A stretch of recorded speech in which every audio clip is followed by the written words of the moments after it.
This is it. Judgment Day. Today, things are going to get settled at last. A lot of things. Ah! Whoa, what's the big idea? Sorry, Nick. I only touched your shoulder. Oh god, a girl touched me. Ew. Anyhow, today's the last day of the trial. Good luck, Nick. Yeah, thanks, Maya. Edgeworth is looking glum as always. So he looks like every day. Doesn't matter. I hope Von Karma doesn't push him too hard. Ugh! What are you doing? Sorry, I'm sorry. I just thought I'd cheer you up with a pat on the back. Maya, maybe you should go outside and discharge.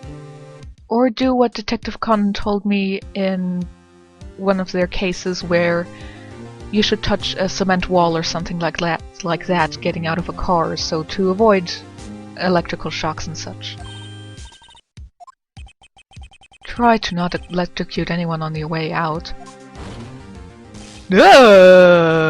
Pal. Maya can't even do that. God, she's useless. Detective Gumshoe. Morning, Mr. Edgeworth. Good morning. How did it go, Detective? Have no fear. As promised, I've captured our runaway caretaker. I just brought him in. Took all night, pal. Thanks, Detective Gumshoe. You must be tired. Actually, after that shock I got on the way in, I feel pretty good. Yogi says he's forgotten his own name. But that has to be a lie. Why would he want revenge on Edgeworth if he couldn't remember his past? His name doesn't actually mean anything with past. He could remember the case, but he couldn't remember his name. That's absolutely possible.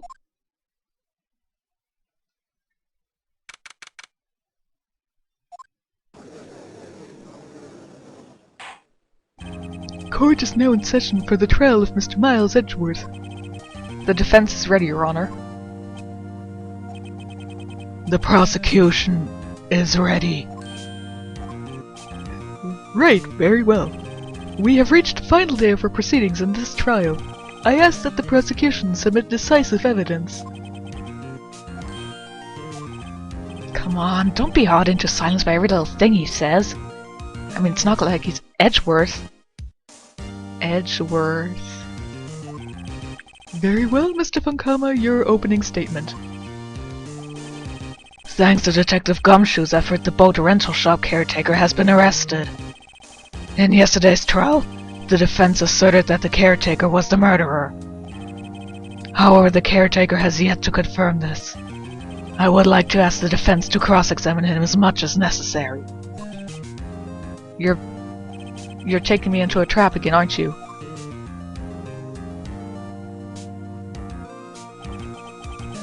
Ladies and gentlemen of the court, I believe you all remember our witness. He lives in the boat rental shop on the lake, from where he witnessed the incident. In addition, he has currently lost memory of his name and identity. Witness, why did you run away yesterday? The witness was not running away, as he will now testify. But why didn't he testify last day? That still counts as running away, you know.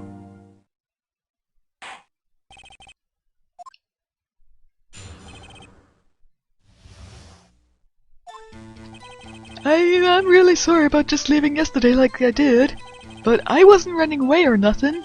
I went buy some food for Polly, see? I figured I got nothing to do with this incident anyhow.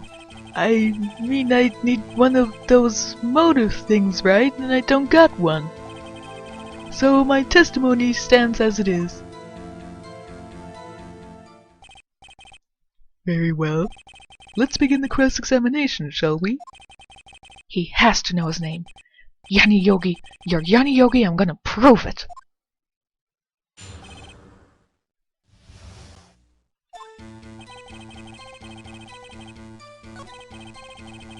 No, wait, I do have to press everything.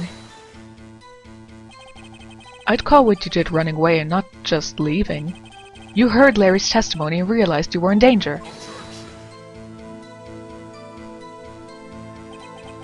Now, Mr. Wright, there's no need to rush to conclusions. As I said, the witness was not running away. Listen to the testimony. But it's all a lie! In fact, they both do. That just gives me dirty fantasies, and it disgusts me.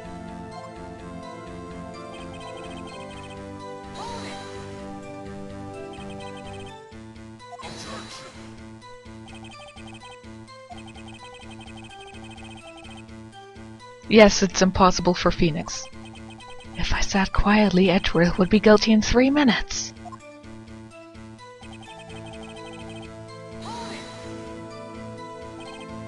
Food? You know, that thing that you have to ingest, you know, sort of regularly to maintain energy and be able to live. Well, Polly's a bit of a gourmand, you see. She only eats these high-quality bird pellets from France. They only have them in the big pet shop downtown. But you weren't arrested until this morning. Why didn't you go back to the caretaker's shack? I kind of got lost, you see. The witness has trouble remembering things sometimes.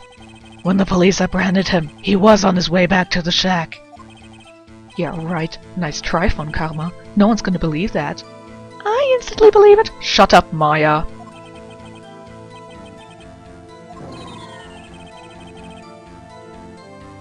I'm sure Maya also believes it.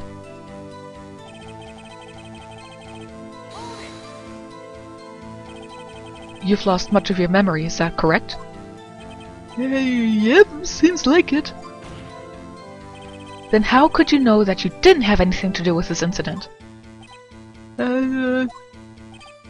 Or perhaps you are lying about not having your memory, You know exactly who you are.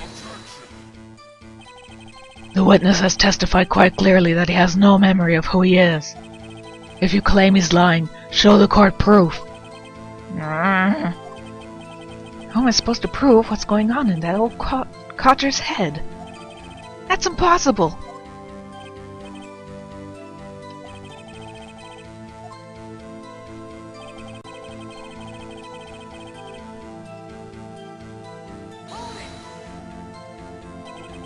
How can you say you had no motive? I say you do.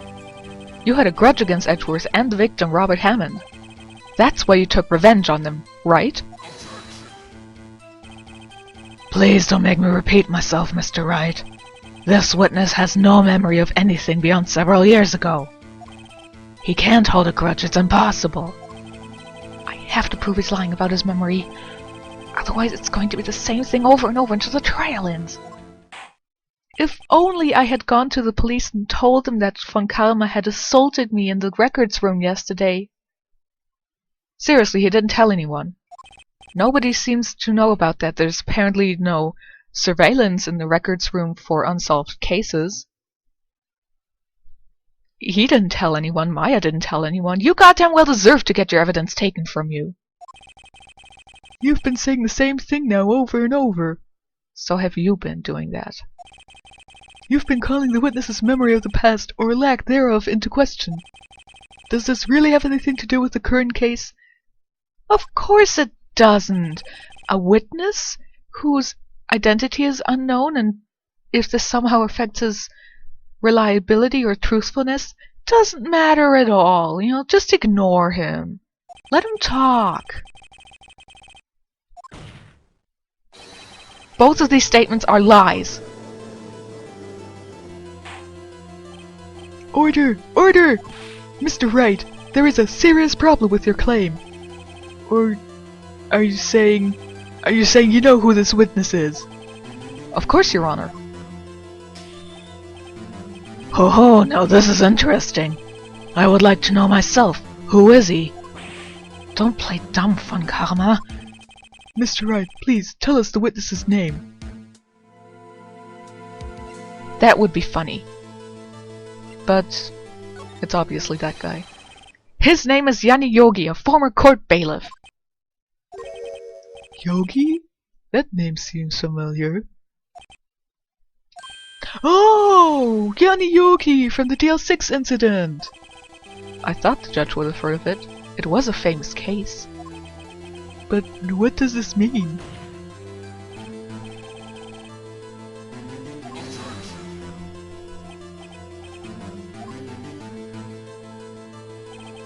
Jumping to conclusions again, Mr. Wright. This man, this witness, is Yanni Yogi? Fascinating. However, how do you propose to prove this to the court? This is a court of law, as you may recall. You need proof. And allow me to repeat once more, the witness has lost his memory. This is it. We have to do this now. If I can't prove he's Yogi right here, right now, then I've got nowhere else to go. Nick, how are you going to prove it? How can you prove that he's Yanni Yogi? It's okay. It's actually quite simple. Your Honor, please take this man's fingerprints. Wow. Phoenix knows fingerprints. That's pretty good. I see, that makes sense.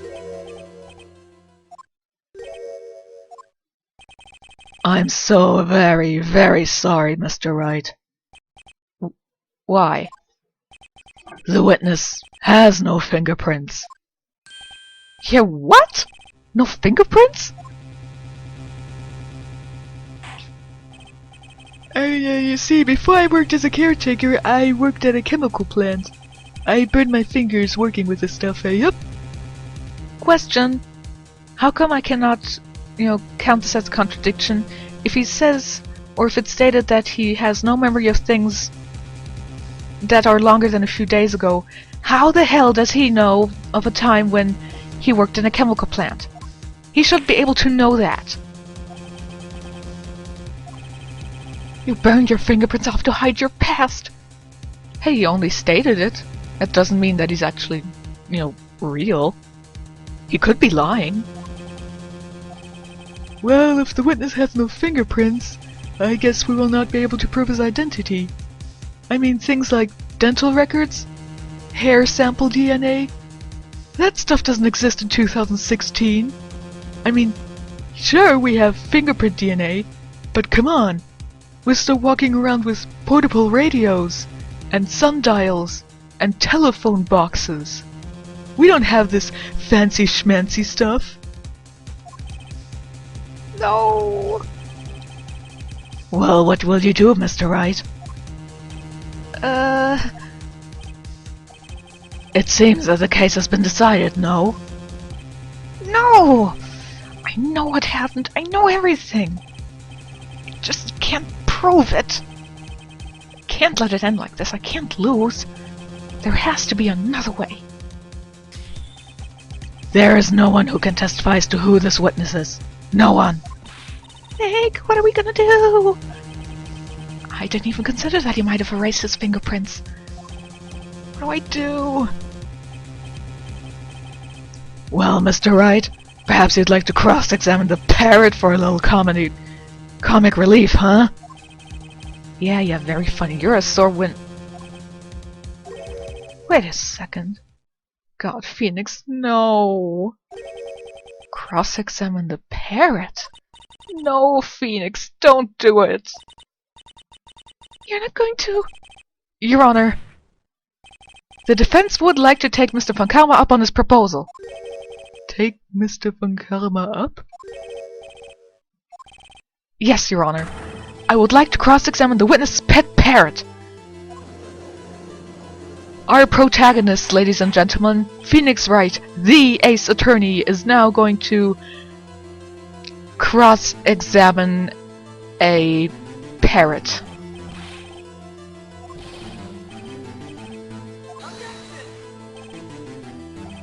You were the one who suggested I cross-examine the parrot, Von Karma. If he told you to go screw yourself, would you do it? Then again, knowing you, you'd probably do it. I have a right to do as you suggested. It's my party and I can cross-examine the parrot if I want to. Yeah, if I want to. Of course, should you go through with this, and nothing comes of it, then I hope you're ready for the consequences. I will point at you with my finger and laugh. Nick, this is crazy! still want to go through with your little game? Sadly, I have to. Let the parrot take the stand. I will cross-examine her, Your Honor. This is the most ridiculous thing I have ever heard. Just be glad that you're not going to be around for the second and third game. Von Kamma's rigged every person's testimony, every piece of evidence. No, he didn't. Accept the parrot. She's my last chance. At least, I think so. Here's something I have to point out. Considering what Edgeworth said he was all about, oh, karma is great, you know, perfect witnesses, perfect evidence, he has nothing against forging evidence. He's a god of prosecutors, blah blah blah. He does nothing special. He's a dick to the judge. Every single damn prosecutor in the game is a dick to the judge. That's nothing special. Did Karma forge anything in this case? No, he didn't. Did he have a perfectly prepared witness? No. Perfectly prepared evidence? No. Karma is nothing special. Capcom, you failed at making a good god prosecutor. Where's the fun in that? He's nothing special in that case. The only thing great about him is his objection voice clip. And that's only because it sounds really creepy. Really, considering the terrible losses to me, I think Karma simply won by being a dick to the judge. And never encountering an idiot like Phoenix. That's the whole reason why he's a god in prosecution. And why he hasn't lost in 40 years. Name!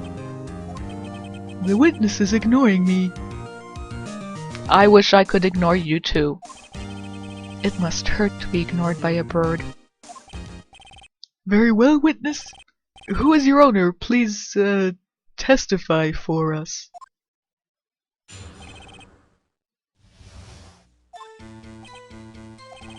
Hello, squawk.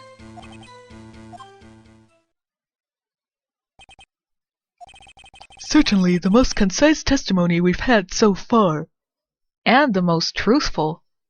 Which is really, really sad. Very well, begin your cross-examination. Right. This is the pinnacle of my lawyer career. I am going to cross-examine a parrot.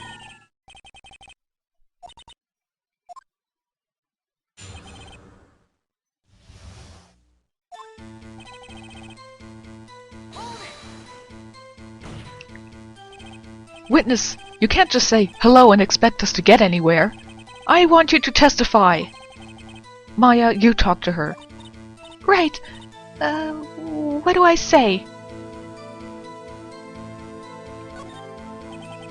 Remember 2 days ago? No, I can't remember what happened 2 days ago. I am so stupid. Please remind me. Use small words.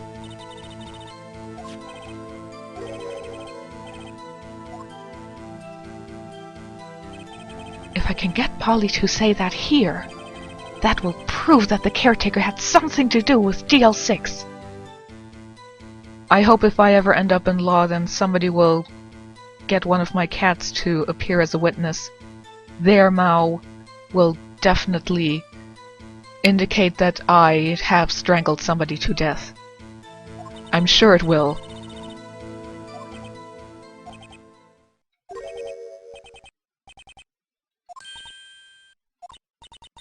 That's not what you're supposed to say. Something we forgot. Hello, squawk. Oh, it's not working, Nick. She won't say it. This is ridiculous. Why won't she say it? Something the matter, Mr. Wright? My God, don't tell me Von Kamma expected this. He couldn't have retrained the parrot, could he? You don't honestly think that he did, Phoenix? Oh man. I'm sure he did not. Well, I guess we should try to get some information out of her. We need to show the judge that our owner is Mr. Yogi.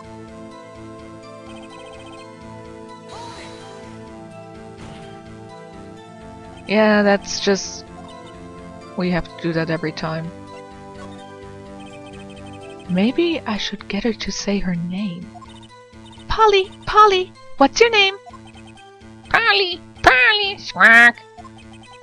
Mr. Wright, I think we've established that this parrot is named Polly. Does this have anything to do with her owner's identity?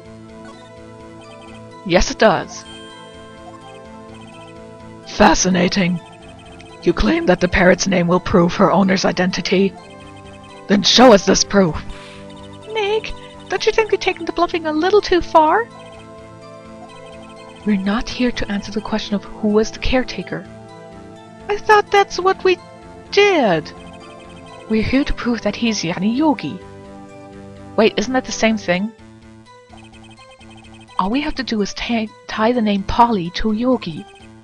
Your Honor, the proof that the parrot's name reveals the caretaker's identity is here. The DL6 case file? That's quite a large file you have there. Ugh, I can't do the voice anymore. Which page is this proof on then? Show us or stop wasting our time. There we go. Very well. Mr. Wright, please show us the page. Where in this file is the information connected to this parrot's name? It's on the suspect data page. This page has all the information about Yanni Yogi. Right after he was arrested, his fiancée committed suicide. Why is this mentioned in the DL6 case? Technically, it has nothing to do with the case. Just proves that... I'm not gonna say it, I don't want to piss that many people off. Still, just... overall, that information has nothing to do with the case. It shouldn't be in the file. Polly Jenkins. Polly? Exactly, Your Honor. He remembered the name of his fiancée who committed suicide. That's why he named his parrot after her. This would be more believable if his fiancée's name had been anything but the stereotypical Polly parrot name.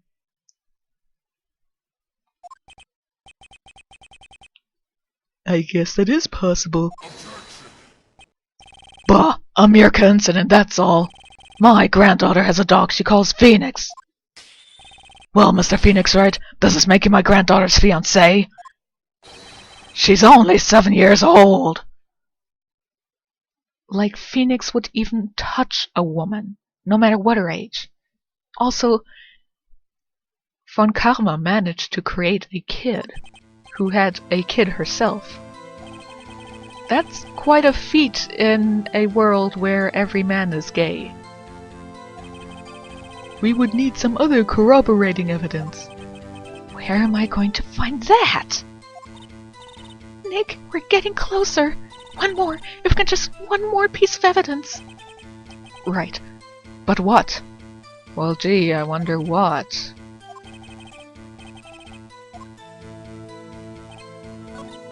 Oops.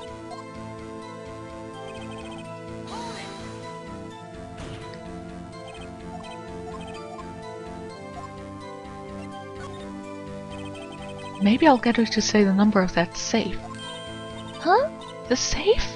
Why? Let's just try to get her to say anything, okay? I hope you get her to say duck duck goose. I'm sure that'll have something to do with the DL6 case. Polly, what was the name of the safe in the shack? 1228, 1228, squawk. My, what a reckless parrot. Well, Mr. Wright, you aren't claiming that this number has something to do with the caretaker. Actually, it does. That's why I had her say it. Ridiculous! How can the number to a safe tell us who the caretaker is? Show us your proof. What could possibly link this number to the caretaker's true identity? What is your obsession you have with that case? God forbid we constantly show the case, which has to do with this case, which is why we are talking about the case, which is why we are trying to get the Witness's identity out. I'm not obsessed. I'm just in denial. It's on the case summary page. The case summary? Specifically, the date on which the L6 incident occurred. The date of the incident? December 28th? Like today's date? Wow. What a crazy coinky ding. That's today's date, 15 years ago. And the number on that safe is 1228. Or Yanni Yogi could have been born on the 28th of December. It's a possibility. People tend to use their birth dates as pin words for certain things. He used the date of the DL6 incident as a number 4 safe, Your Honor. That's how important that date was to him. I see. It certainly is an interesting coincidence. People often do set their secret numbers to dates. I don't. Well, I did it for my bicycle, but then I don't have a bicycle anymore. I set my ATM card's number to 0001 because I'm number 1. This has nothing to do with the date. Nothing! It does have to do with your giant ego. That's enough. I think we've reached a conclusion here. This is a mere coincidence, that's all. True, that is a possibility. However, two coincidences at the same time seems more like a pattern to me. I thought the magical number was 3 or 7. Summon the caretaker of the boat shop. Immediately!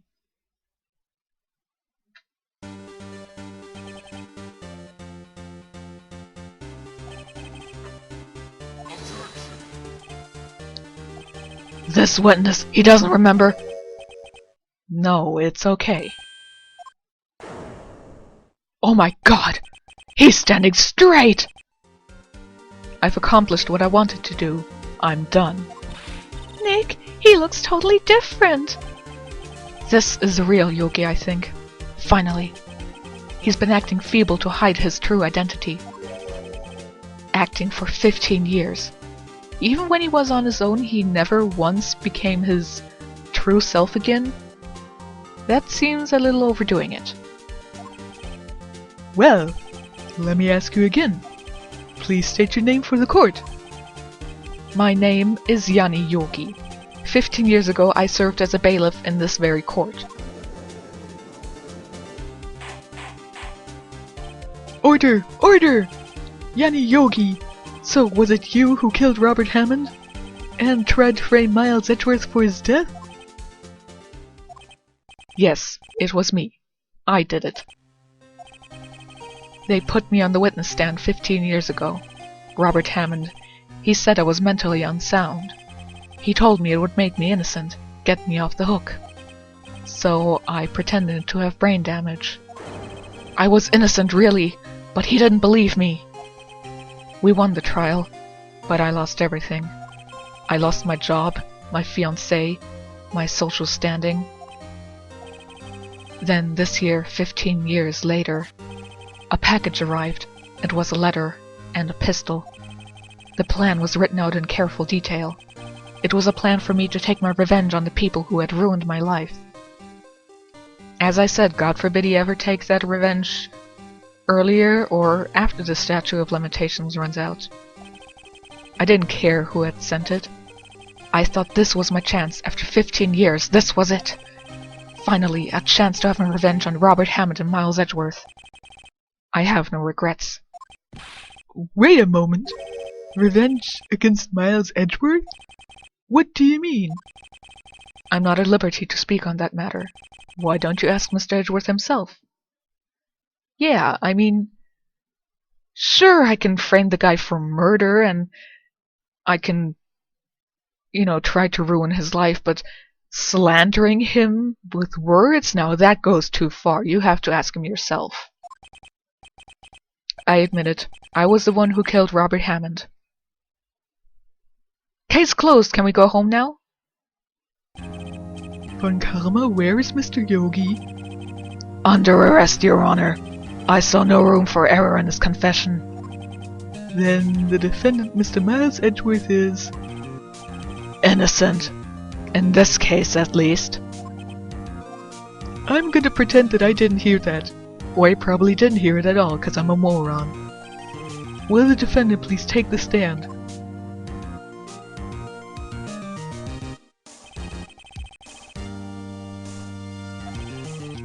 You are cleared of suspicion for this particular case, so I would like to pass judgment on the murder of Mr. Robert Hammond. Any objections? Just making sure that nobody will suddenly yell out objection while I'm handing out the verdict. Okay. I don't believe it. Why isn't Von Karma saying anything? Very well. This court finds the defendant, Mr. Miles Edgeworth. Hooray, we can go home! Now DL6 can die. Court is adjourned. God damn it. Did someone just say objection? It wasn't Von Karma. But that means... Edgeworth? Didn't you see his mouth move? Okay, maybe your eyes were a little lower on his body. Your Honor, I object to your judgment. Why are you pointing at Phoenix? He's not the... Whatever. What do you mean? I'm not innocent at all. That's right, you're a dirty little kitty, a dirty, dirty little kitty. As we have heard, Yanni Yogi killed Robert Hammond in revenge. But revenge for what? Nick, Edgeworth is trying to confess. He's going to say he's guilty. He's going to tell them he was the murderer in the DL6 incident. What did she just say? Shut up, Your Honor. He's going to tell them he killed his own father. Oh God, what did I do? Once Edgeworth starts, you can't stop him. I'm sure Edgeworth thought about this one long and hard. Heh long and hard. This isn't my place to interfere. Nick, are you sure? There's nothing we can do about it. This is his problem now. I defended him for this case, he can go screw himself for the next one. For 15 years, I have had a recurring dream. A nightmare. It's only a nightmare. That's what I told myself. But now I know it wasn't a dream. Yanni Yogi wasn't the killer. You mean in the incident where your father died? From the distance of the shot, it wasn't suicide either. Everything was as clear as day. The murderer, the criminal in the DL6 incident, it was me. Your Honor, I confess my guilt. God, you need to shut that mouth of yours. Again, why are you pointing at Phoenix?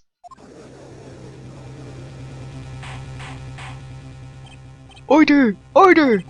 This is certainly unexpected. The defendant declared innocent is confessing to a different crime.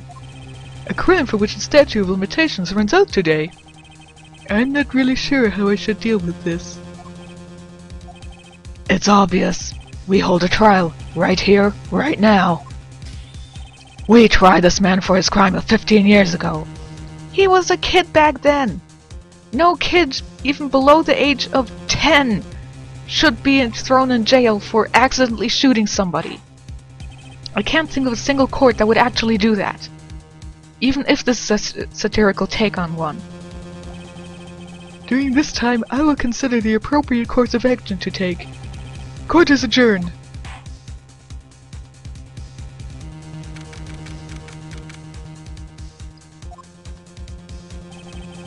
I'm sorry, right? I've just wasted all of your effort. Mr. Edgeworth, I just don't believe it, pal. I mean, you killed your father? I didn't want to believe it myself, detective. But it's the truth. I deserve to be punished. I'm sure Phoenix has nothing against a little S&M, but not in trial, not during court. Come on, that's bedroom stuff that doesn't belong anywhere but there. This is crazy, just crazy! My thoughts exactly. Nick? What are you doing? Huh? Oh, I was just reading through the court record once more. I'm getting my case ready. Your case for what? Well, isn't it obvious? I'm going to prove that Miles Edgeworth is innocent. What are you talking about, pal? He just admitted to it. He confessed that he did it in court. I'm sorry, Edgeworth, but I don't believe in your nightmare. What? It's just a dream. It's not real. Truth is right here in this court record. In this court record filled with something that has nothing to do with this case, or any case, stuff that overall has nothing to do with the DL6 incident, and 3 things with this not actually being used until the very end. Also, these 2 were supposedly stolen by Karma last episode. In any case, tighten your belts. The real fight is just beginning. I'll prove you're innocent. Trust me. Right. Do it! Do it! Hug him! Hug him! Black screen of time transition tells me I can do whatever I make up, so I say Edgeworth hugged right. Now I would like to resume our trial. Judge, Miles Edgeworth has admitted his own guilt. He has confessed his crime. Let us begin by hearing his testimony about that stuff that he was just talking about. Then, though pointless, let the defense do the cross-examining. The statute of limitations on the DL6 incident runs out today. Though it's unconventional for me, I'd like to run this one by the book. Which means what exactly? You're not going to forge evidence, which you didn't do in the previous case? You're going to actually shut your mouth once in a while? Because that would be very nice. Does the defense have any objections? No, Your Honor. Von Karma, you knew this was going to happen from the very beginning, didn't you? I'm pretty sure he didn't expect him to confess unless he was losing a case. By the way, Von Karma's perfect win record has been destroyed about 5 minutes ago. He doesn't seem to care about that. Will Miles Edgeworth take the stand?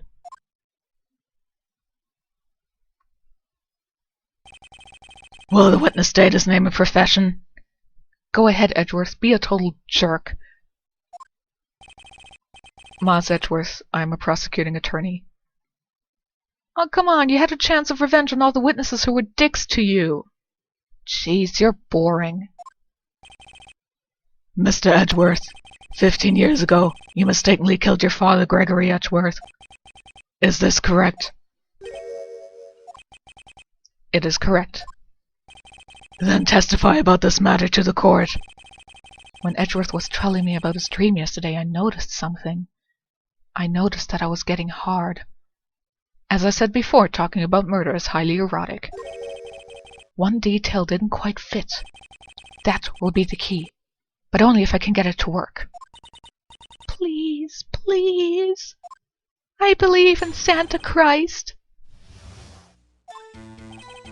That day, I had gone to the courtroom to observe one of my father's trials. As we went to leave, an earthquake struck, trapping us in the elevator. My father and Mr. Yogi lost their composure and began to argue. Just then, something heavy fell at my feet. I picked it up and threw it at Mr. Yogi. I wanted them to stop fighting. A moment later, there was a single gunshot, then a scream. It was a terrible scream. I remember it to this day. That's all.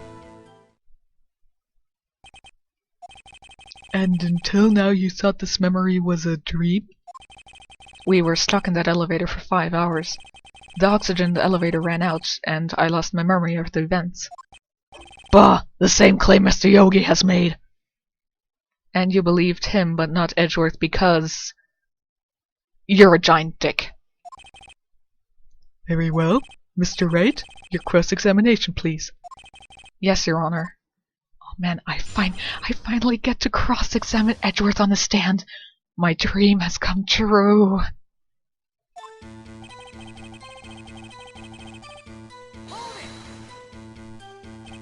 What was the trial your father was involved in on that day?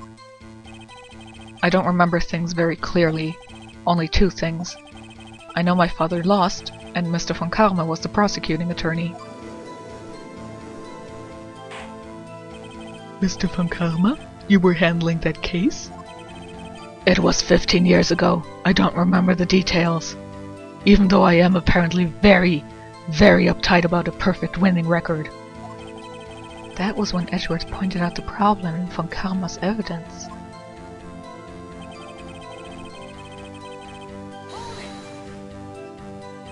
So there were 3 people, including yourself, trapped in that elevator. Yes, myself, my father, and Yanni Yogi. We were fine at first, but as time passed and no one came to help... I'm kinda wondering, why didn't anybody think about, you know, opening the maintenance shaft at the top of the elevator, or somehow smash the doors in hopes of getting some more air in? I'm just asking. It's an idea. I was a 9-year-old boy at the time. What could I do? Apparently accidentally shoot your father, which apparently is still a valid thing to... Apparently you can be taken very seriously for your actions as a 9-year-old.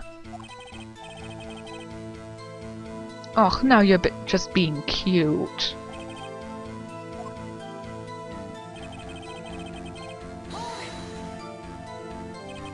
What was it? A pistol. I assume it was the bailiff Yanni Yogi's. The safety must have come off when it fell from his holster. Worst pistol manufacturer ever. And you picked it up. What happened next?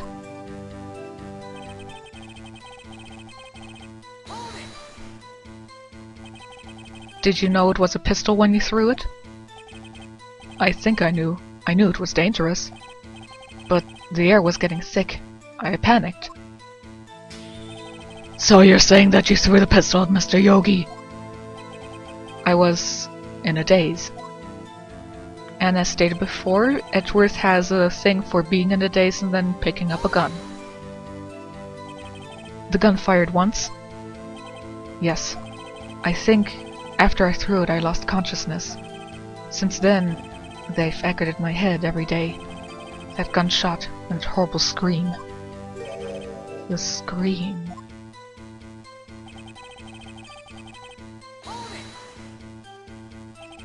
To this day? Yes, I can practically hear it now. I doubt I will ever forget that scream as long as I live. There it is. One part of that testimony clearly contradicts the evidence. But I don't know what it means. I'd better find out and quick.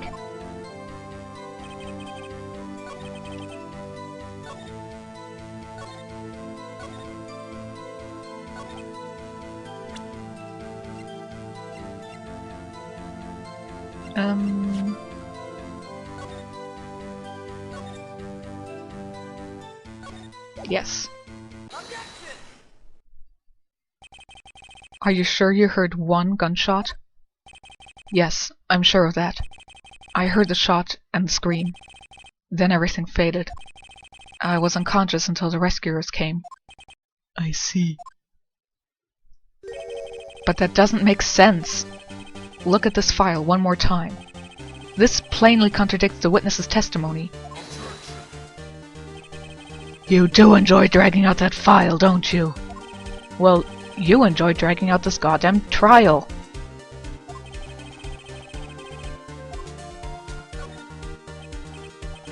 Oh, it wasn't the victim page. Yeah, la la la la, whatever.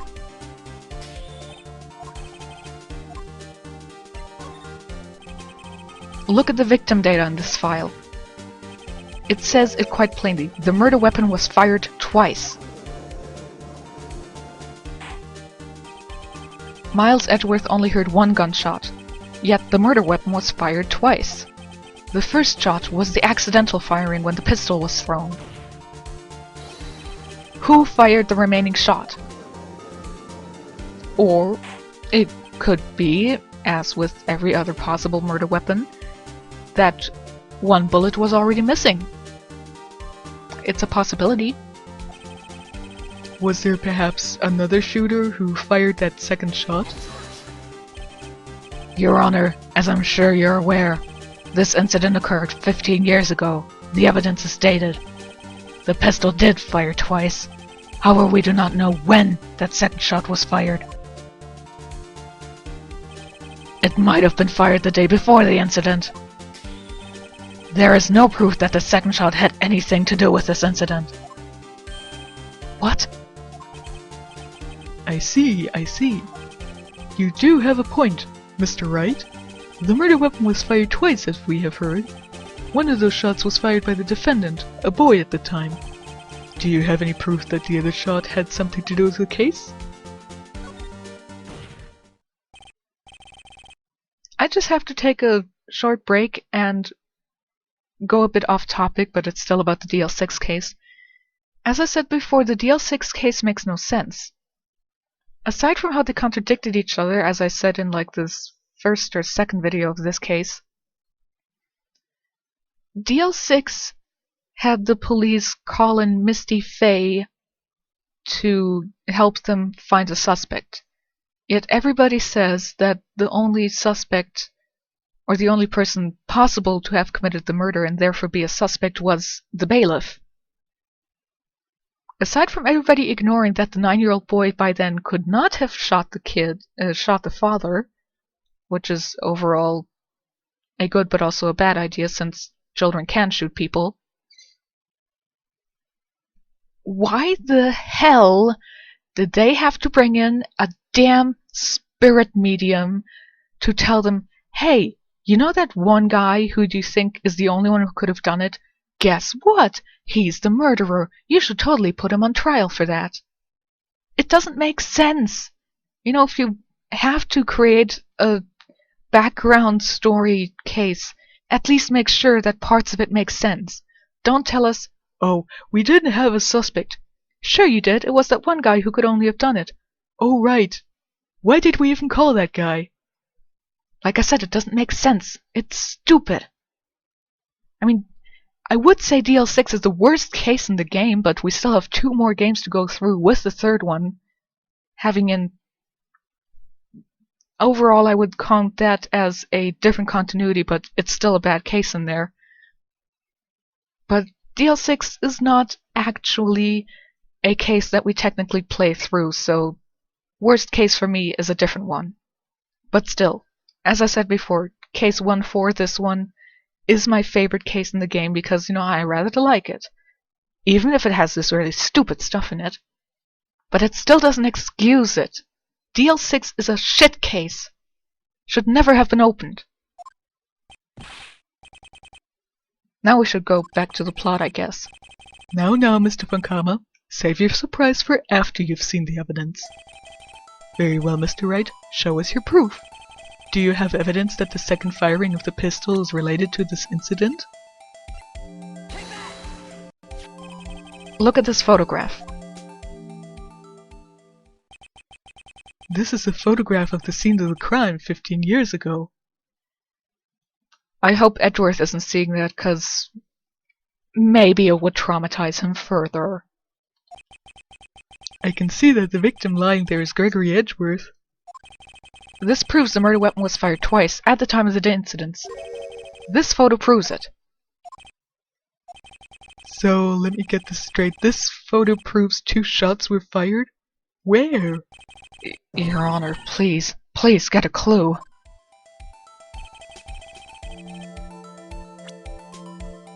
Like I said, when I first played this case, I mean really the first time ever, this was the first thing I noticed in this photo.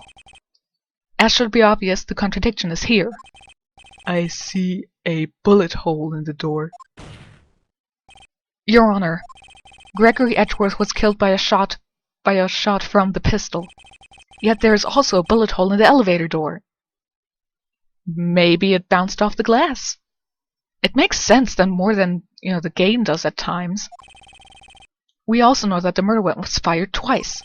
Thus, someone other than Edgeworth fired that second shot.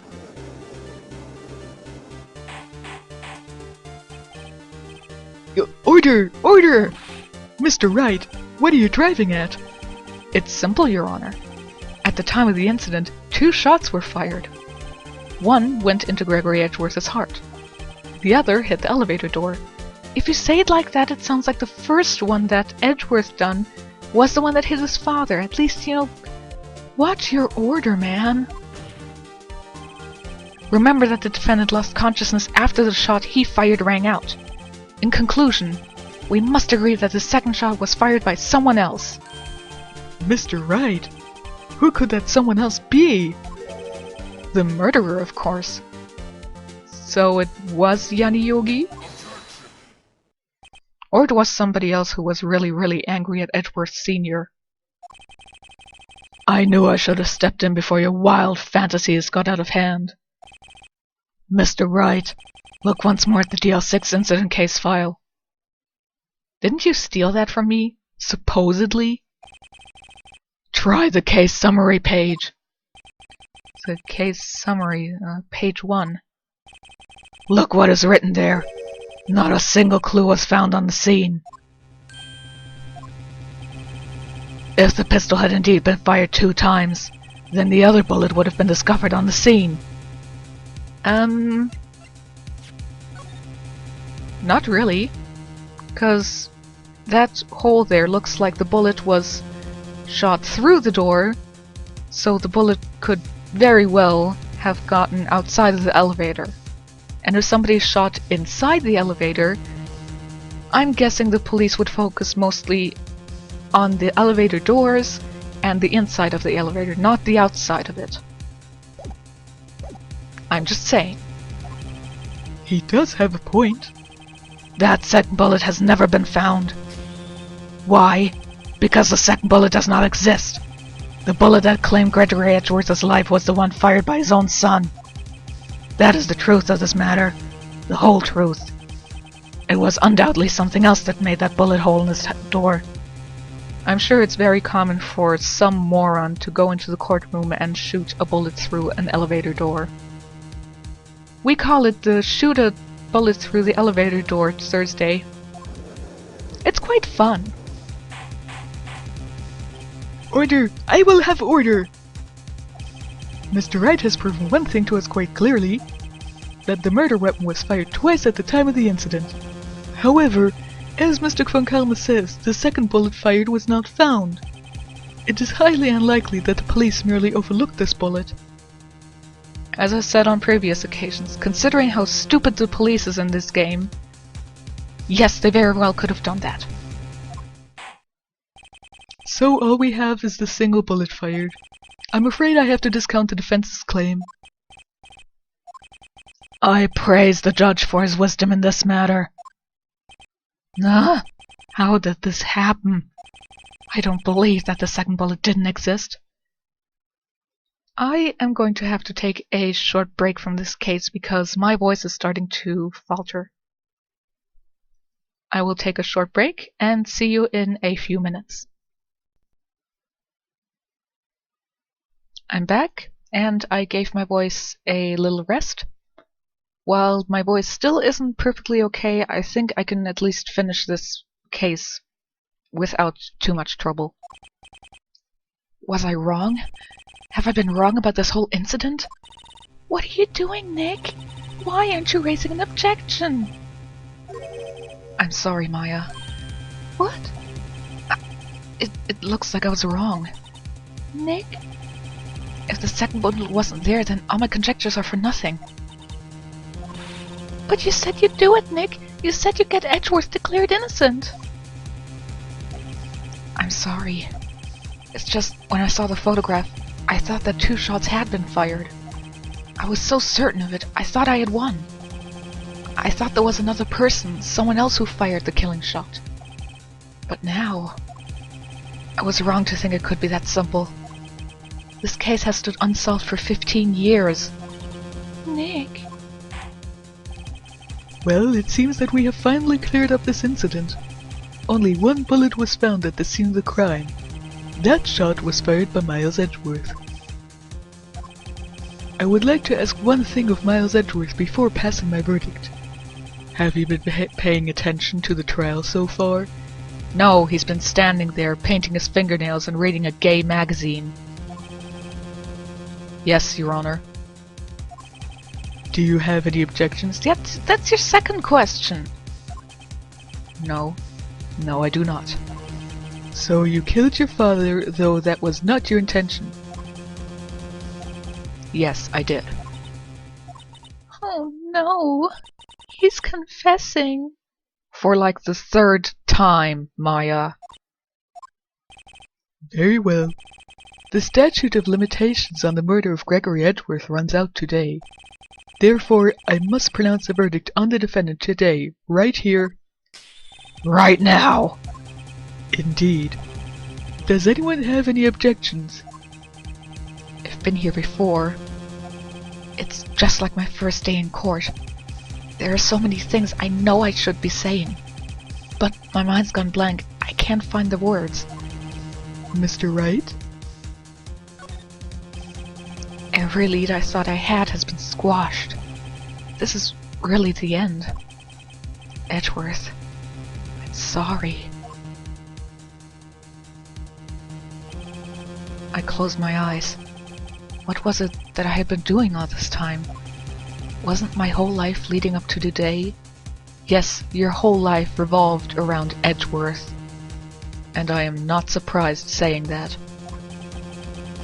But now that I'm here, I know I've failed. Mia, I'm sorry. Boobs! Did I just see boobs? Huh? Maya? What? Stop giving me flashes of boobs, it's creeping me out. Are you okay, Nick? What's happening to me? I have to think. Wait, don't think. Act! Your Honor, I object!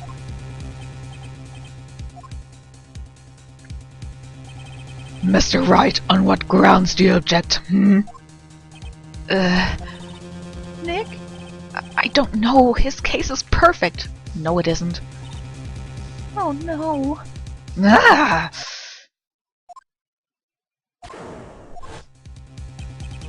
What? What did you just say? Nothing. The second bullet must exist? But where?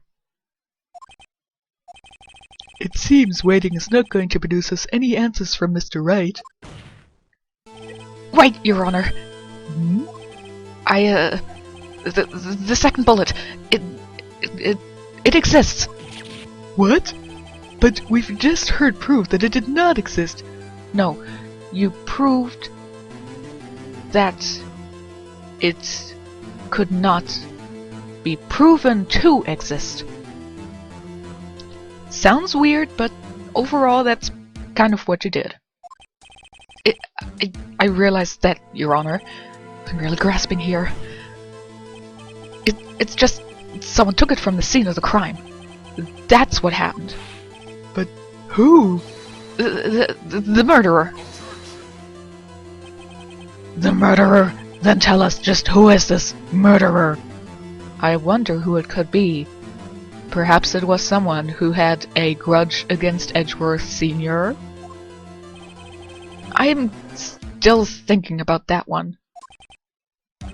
So the criminal took the second bullet? Why would he? Huh? First of all, how would he have found it? It's not easy to find a stray bullet, Mr. Wright.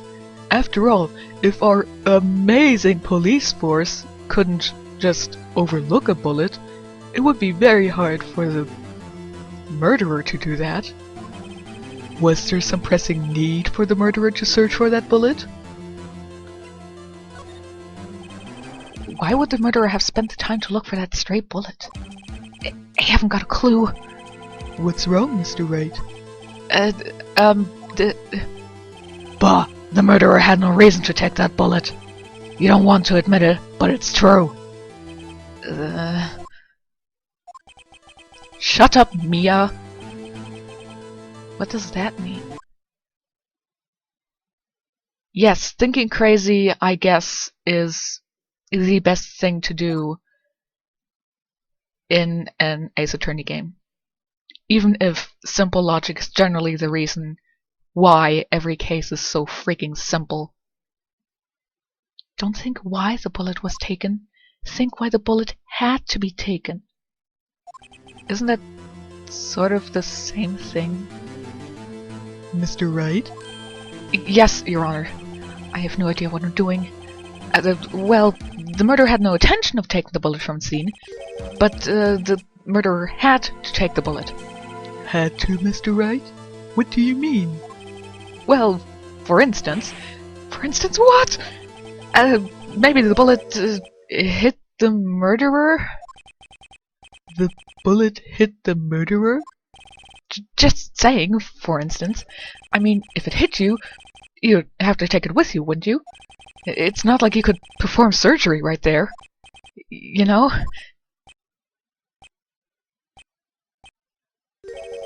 Wait a second. I was just talking off the top of my head, but what if that's really what happened? Let me get this straight. At the time of the murderer himself was shot? And he left with the second bullet still inside? Technically it would be the first bullet, but...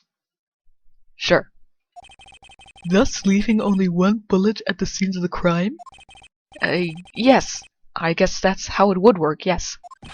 But there's a problem with that.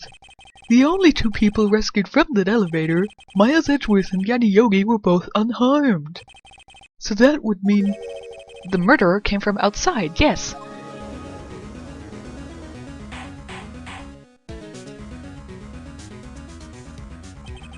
The two men fight inside the elevator. I have no idea who's saying this, but whatever.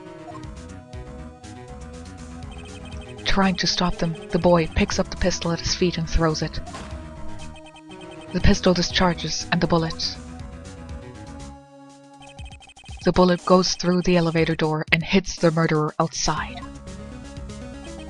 The boy loses consciousness. Then the murderer opens the elevator door and sees the men inside.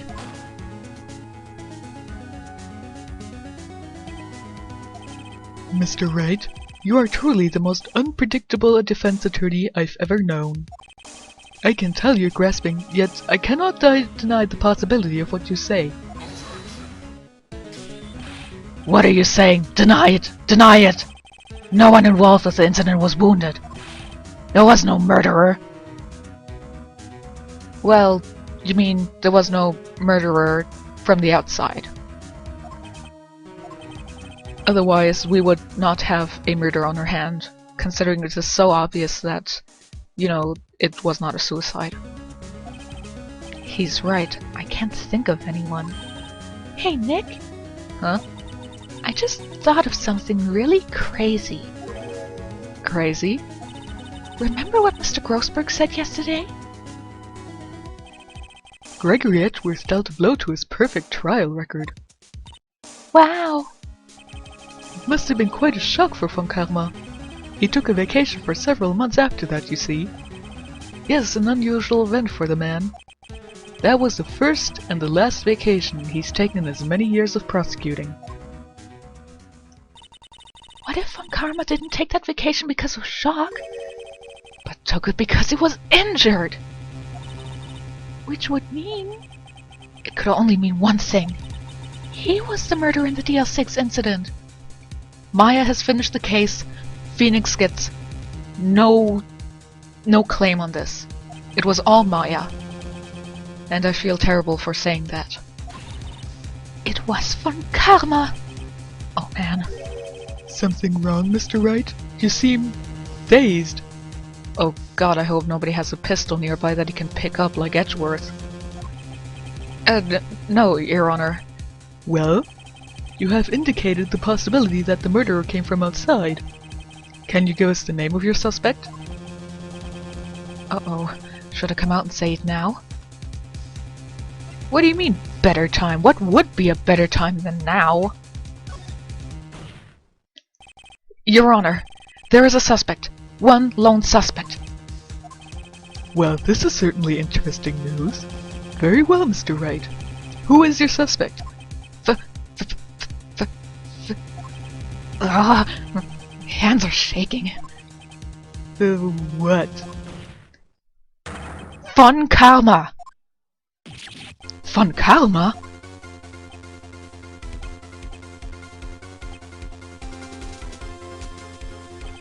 You mean the Fun Karma? The prosecutor sitting right there? No, the other one. Oh, shoot. I think I just spoiled something for the next game. But yes, the Karma that's sitting here. Bah! You don't object? I see no need. Why honor his ridiculous outburst with my objection? Because you took a vacation for several months starting the day after the incident. Yet you pride yourself on a perfect record. As said before, taking a vacation does not destroy the perfect record, nor does it reset it or anything like that. Why would you take such a long vacation without any reason? So you're claiming that I took a vacation to heal my injury from the incident? Fascinating. Prove it. I would have needed surgery, no? Where did I go under the knife at, Mr. Wright? Bring the doctor that operated on me. Have him testify. Nick! Let's find out who this doctor is. It's no use. Edgeworth? I know Von Karma. Perhaps too well. TMI Edgeworth. He's perfect. He wouldn't leave clues. He probably didn't undergo surgery. That would leave a doctor as a witness. And potential medical records. Nobody's that perfect. So what, Nick? Did Von Karma pull the bullet out by himself? That's insane! Well, Karma doesn't really strike me as the most stable person. He couldn't have. You can't just pull bullets out of yourself. Wait. What does that mean? That bullet has to be somewhere, but where? Well, if he didn't take it out himself, and he didn't go under the knife anywhere... Pull it together. Can you produce evidence to prove that I was shot? Alright, Von Karma, I'll prove it. And I'll even use evidence. I know how you like it so much. The evidence that proves Von Karma was shot... Oh, it was on this page. Von Karma is perfect. He wouldn't risk surgery leaving an evidence trail. So then I ask, where is that bullet now? I think it unlikely that Von Karma performed surgery on himself. You don't mean... I do. There is the possibility that the bullet is still inside Von Karma.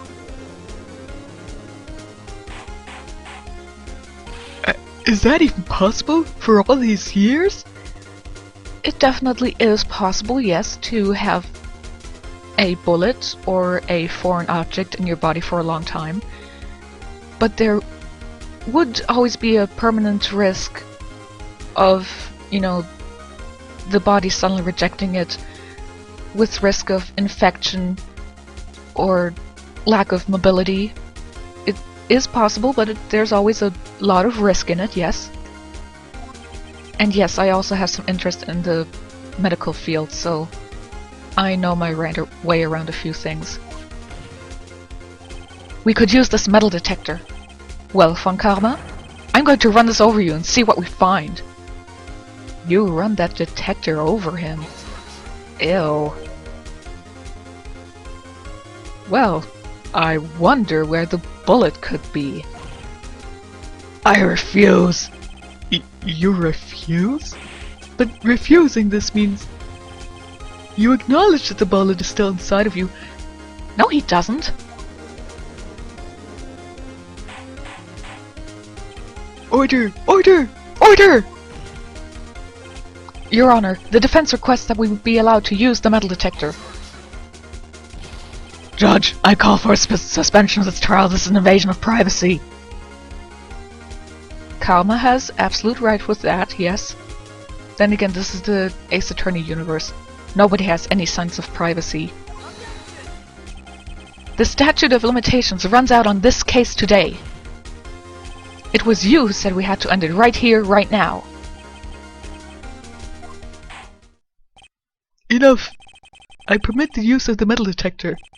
Mr. Von Karma, you will submit yourself to testing. Nick, what does this mean? I don't know, but we have to give it a shot. So Phoenix takes the metal detector and runs it all over Karma's body. It reacted. Something inside his right shoulder. The bullet. For all you know, it could be a war injury and he has a metal shoulder plate. Mr. Von Karma. You. It was you.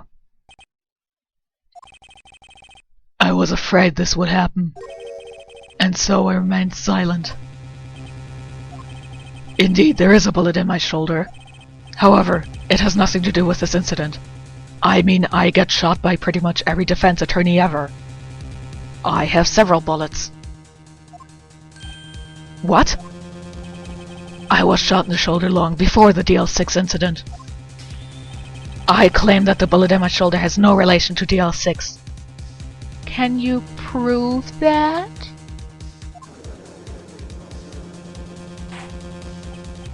But Mr. Von Karma, can you prove that?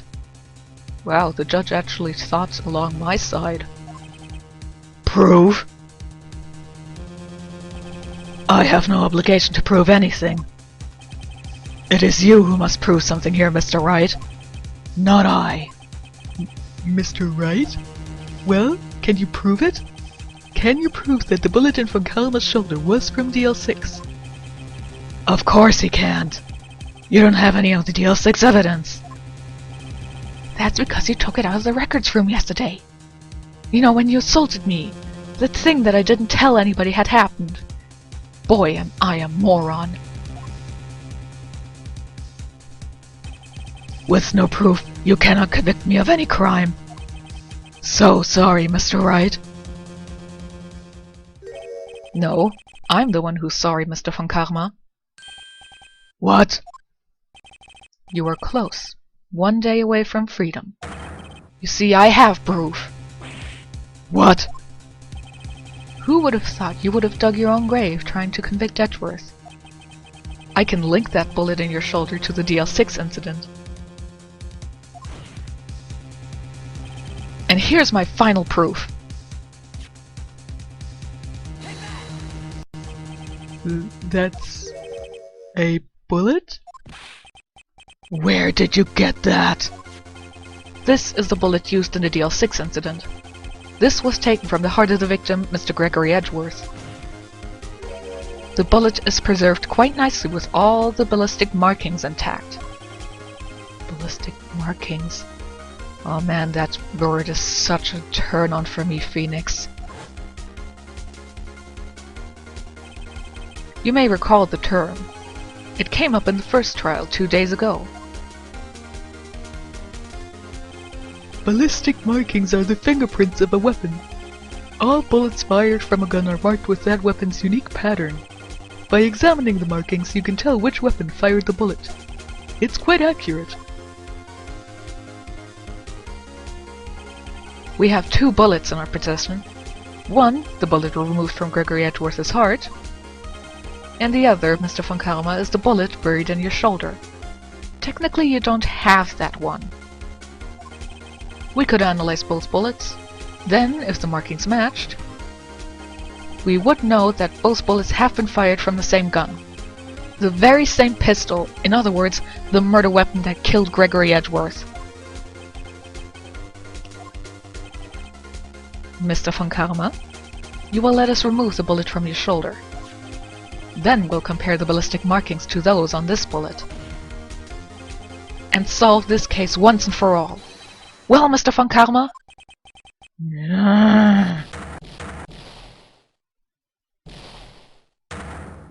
That is quite a lung volume he has. That scream. I've heard that scream before. No way! I totally did not think that you would have to flash back to this when it's already pretty obvious where the scream came from. Get away from my daddy!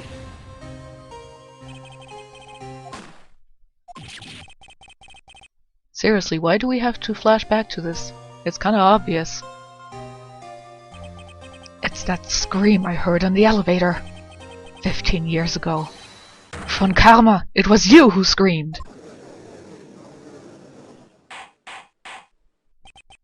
Mr. Von Karma?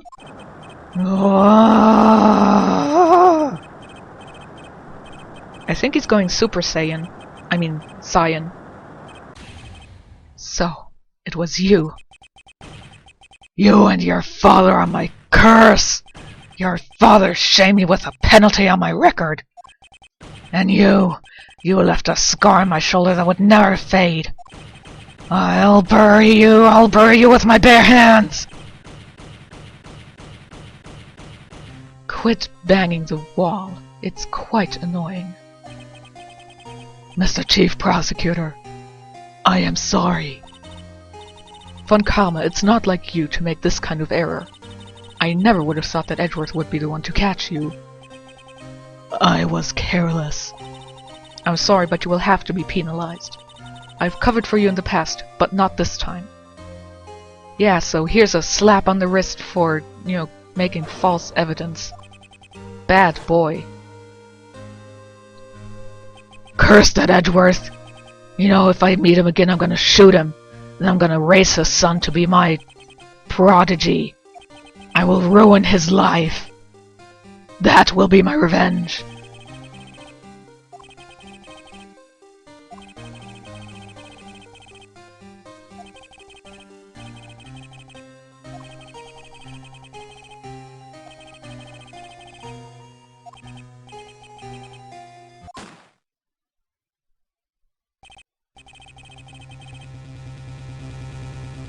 By the way, does that mean that he left the courthouse later with a obvious bullet hole in his jacket?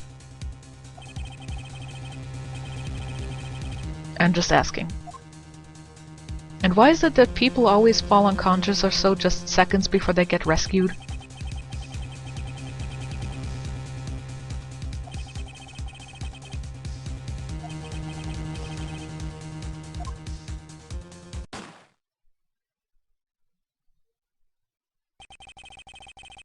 In his last moments, Gregory Edgeworth was still unconscious.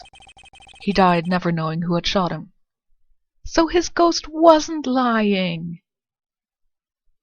That's a relief? He was fooled.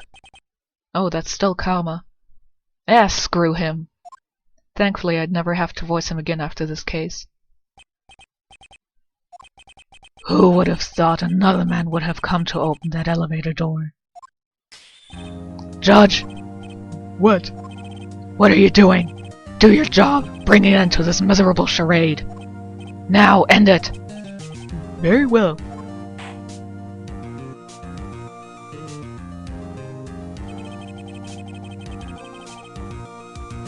No? Phoenix is sort of right. Had Karma not started this whole ruse on getting Yogi to kill Hammond and then frame Edgeworth, he would have actually gotten away with it.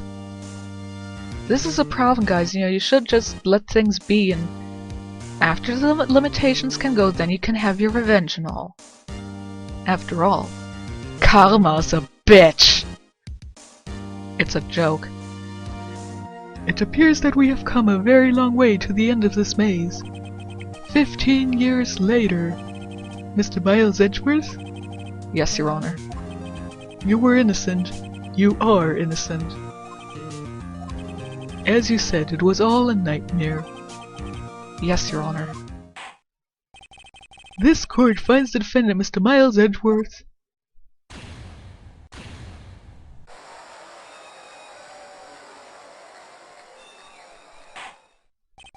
That is all. Court is adjourned.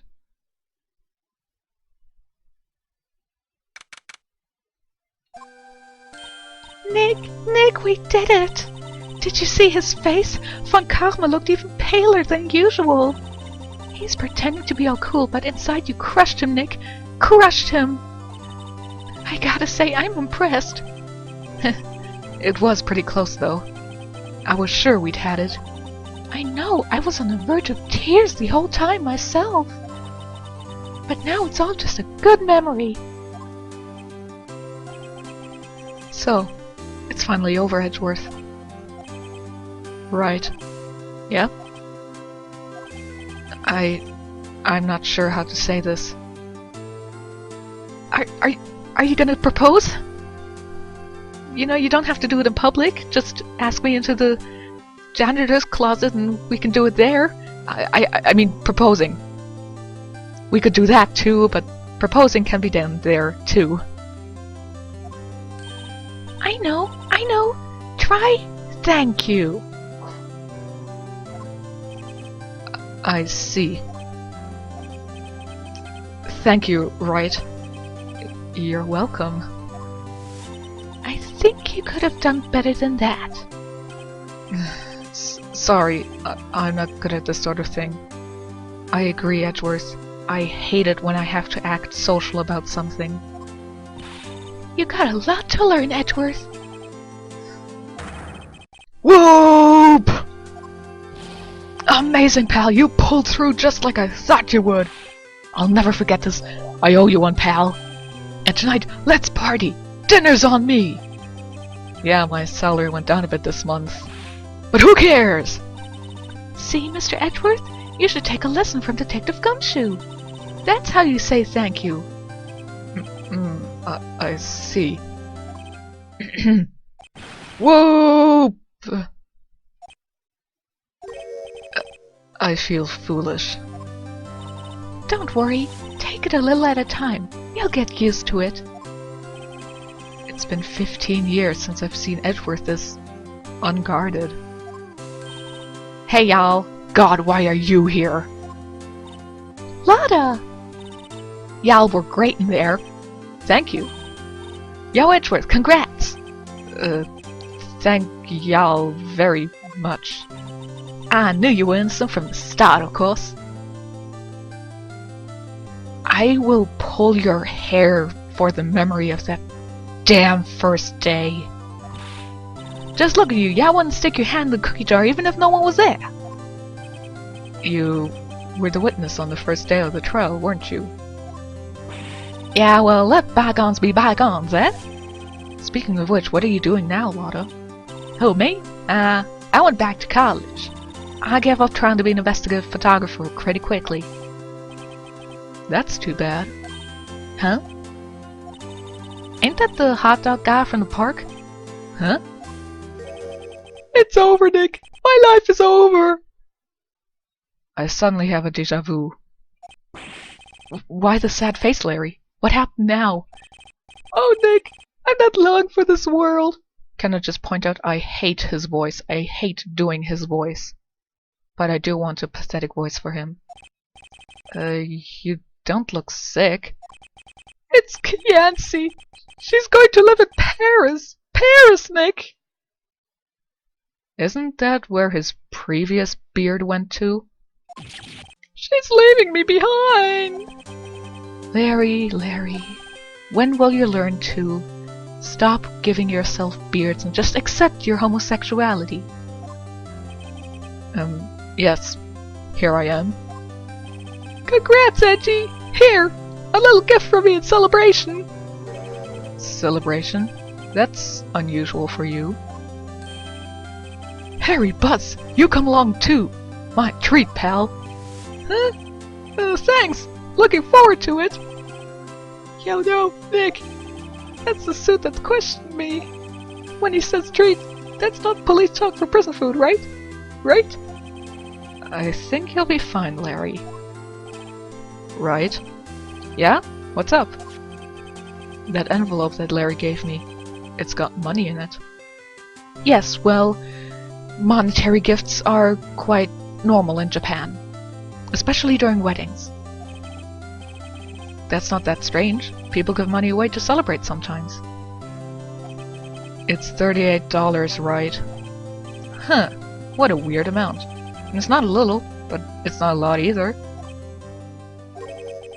$38 exactly? Nick! Wasn't that exactly the amount of lunch money that was stolen from Mr. Edgeworth in school? 38? No. No! Larry, it was you! What are you so surprised about, right? Huh? Larry was absent that day from school, right? But that doesn't automatically rule him out as a suspect. What? Think back to that day 15 years ago. Larry took the day off, but he was bored. He came into school anyway. Then he saw the money lying there, and the rest is history. I never was good at history. Edgeworth, you didn't know, did you? I suspected. I just couldn't picture Larry protecting you like that, the way he did on that day. Everyone else was saying you did it. The whole class was against you, remember? Thanks for opening up old wounds, man! Yeah, too well. Right, you may not know this, but we used to have a saying back in school. When something smells, it's usually the butts. I know, I know. Really, right? I'm surprised you didn't figure it out. Well, this is sure an unexpected turn of events, huh? Edgeworth. You should have told me! Now, Nick, it was 15 years ago. I'm like karma. I hold a grudge for 15 years. Don't you think the statute of limitations has run out, Mr. Edgeworth? I'd say so, yes. There you have it. Where does that leave me? I became a defense attorney because of what you two did. Well, I'd call you a goody two-shoes to the extreme. Yeah, and you get worked up too easily too. Death! Death sentence for both of you! Man, if I had only known, I'd have become a prosecutor! Same goes for me, only the other way around. Heh. The other way. For the longest time, I thought that I might have killed my own father. I thought I might be a criminal. I became a prosecutor in part to punish myself. If I had known the truth, I might have become a defense attorney after all. Edgeworth. Want to switch, right? You want Phoenix to be on top? Well, sure, I mean, it's always worth a try. Oh, you mean jobs? We could give it a try? Hey y'all, line up, I'll take a photo. Hey, photo time, let's go! And after that, dinner on me! Detective Gumshoe took us out on the town that night. We celebrated Edgeworth's newfound freedom, although Edgeworth was still in detention.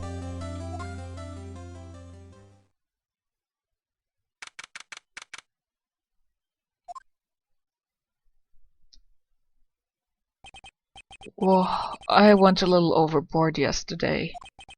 My head hurts. It's still only 5. Maybe I should go back to sleep. A letter? Good morning, Nick. You were really impressive yesterday. Seeing you, it made me think about what I'm doing here. I'm a spirit medium, in training, of course. I wanted to help Mr. Edgeworth too. I wanted to help you, but I couldn't. I was useless. So I've decided to go back to my training. I'll become a full-fledged spirit medium, for starters. I couldn't say it to your face, so I left this letter. Goodbye, Nick. Goodbye? What time is it? Ah! The first trains for the mountains have already left. To the station!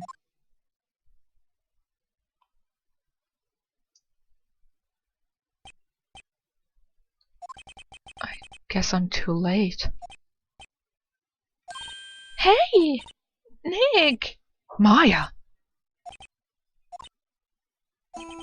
So, you're leaving? Yeah. It's hard being a spirit medium who can't talk to spirits. And I think you'll do fine without me, Nick. Be good, okay?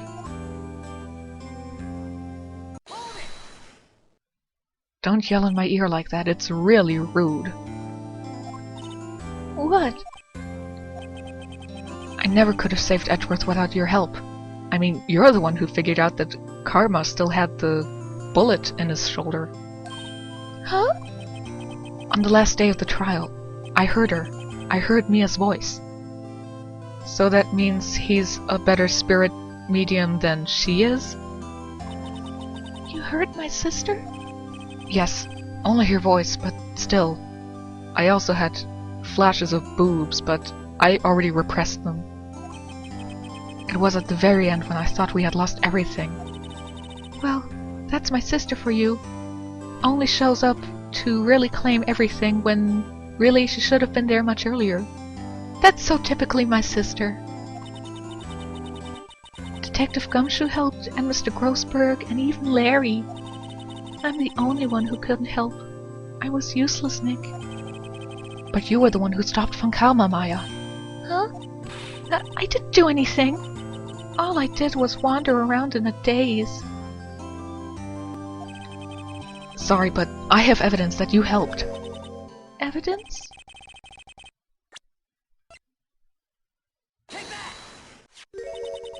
A bullet?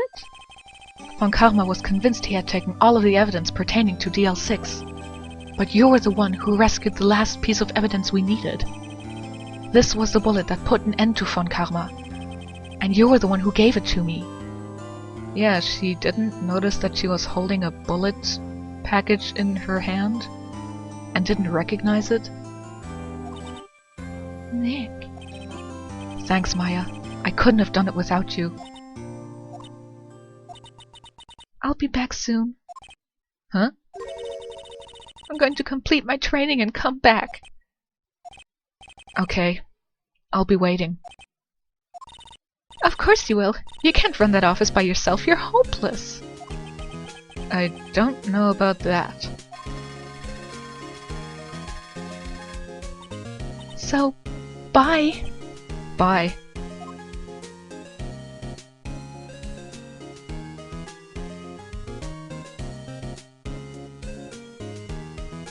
Thanks, Nick.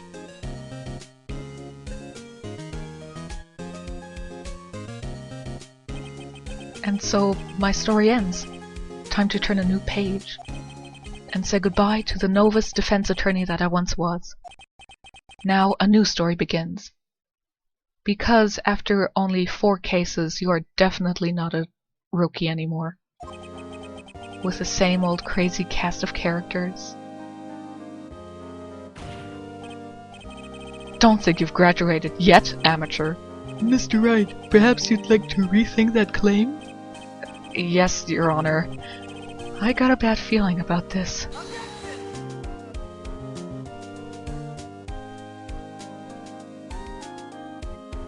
Yes, the games originated on the Game Boy Advance. Hey pal, Mr. Edgeworth came back to the present to wish me a Happy New Year. Talk about a pleasant surprise. Whoop! Detective Gumshoe! Then he hung his head low and went right back outside. Kind of like he was embarrassed or something. Strange, huh?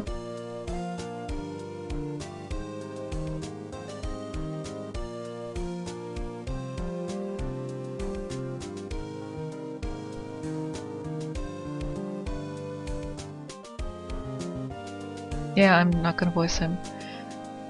Anyway, the games originally came out on the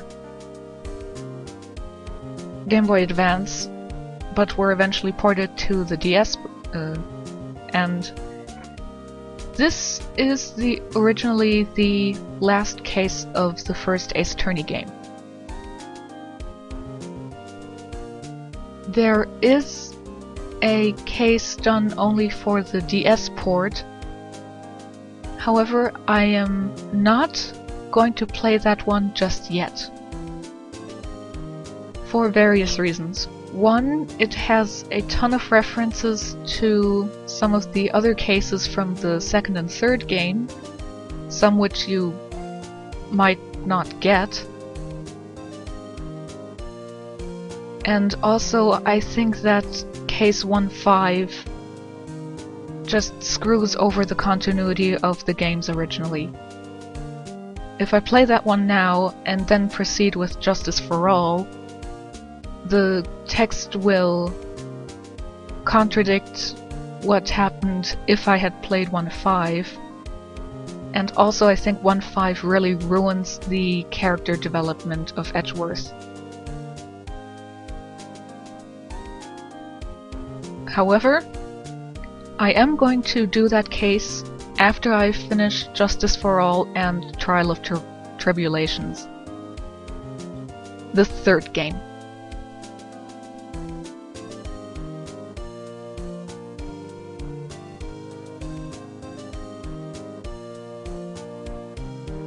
However, I am going to have to take a break from this game before I proceed, because I really need to calm my brain down a bit. And also I want to finish my Angel route in Hatoful Boyfriend, and also finish my Romancing Saga 3 Let's Play before I might finish or start up the Ace Attorney second game actually. If you look at my YouTube page, I have a list of potential games that I want to LP, but I currently can't, because I am lacking a game capture for my consoles like the 360 and the PS3 and the PS2. One of the not listed LPs, so I'm gonna have to update that list, would be Star Ocean's First Departure for the PSP. I have the undubbed version of that game, and I wanted to play it before because I forget why. But I wanted to play it, but I thought a blind LP would be rather fun. Of course, a different blind LP would be the Persona 2 Innocent Sin one, but I'm not sure if I'm just gonna do that yet, because the random encounter rate is really terrible in that game.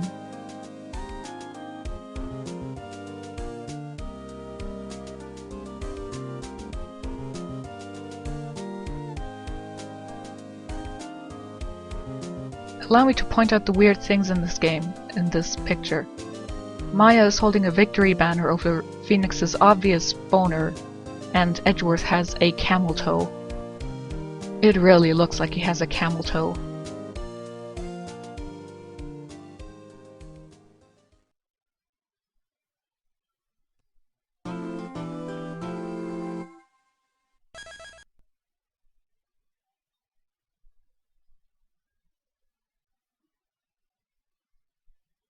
Anyway, that is the fifth case.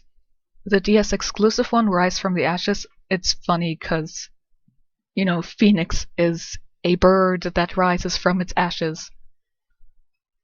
And yes, the previous cases all had these banners appear once you finish them. This one doesn't have one.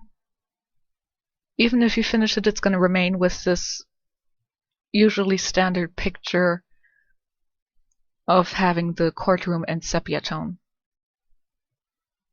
So anyway, I have finished the first Ace Attorney game, except for the fifth case, but as I said, I'm going to do that one later. And I'll see you in my next LP video. Bye!